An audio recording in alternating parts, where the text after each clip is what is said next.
ప్రకృతిని కాపాడుతూ కూడా అభివృద్ధి సాధ్యమేనా? ఇప్పుడు భారత్లో అదే నిజమవుతోంది.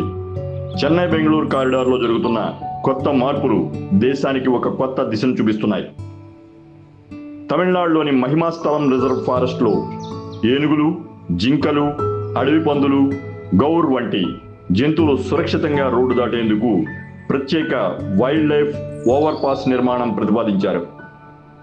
అలాగే ఆంధ్రప్రదేశ్లోని పలమనేరు సమీపంలో ఏనుగుల వలస మార్గాలను కాపాడేందుకు ప్రత్యేక అండర్ పాస్ సిస్టంలను ఏర్పాటు చేస్తున్నారు. NH-48 వెంట గ్రామాల ప్రజలు, అంబులెన్సులు, స్కూల్ బస్సులు, రైతులు సురక్షితంగా ప్రయాణించేందుకు అనేక vehicular under pass and elevated corridors ని నిర్మిస్తున్నారు. ఇది కేవలం రోడ్ల నిర్మాణం కాదు, అభివృద్ధి మరియు పర్యావరణ బాధ్యత కలిసి నడవగలవని చూపించే మార్పు. కెనడా, నెదర్లాండ్స్ వంటి దేశాలు వైల్డ్ లైఫ్ కారిడార్స్ ద్వారా జంతువుల సహజ జీవనాన్ని కాపాడుతున్నాయి. ఇప్పుడు అలాంటి ఆలోచనలు భారత్లో కూడా రూపుదిద్దుకోవడం నిజంగా ఆశాజనకంగా ఉంది.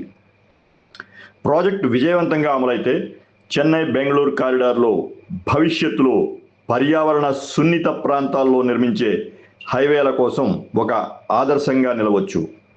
రోడ్లు నిర్మిద్దాం, జీవాలను కూడా కాపాడుదాం. Thank you.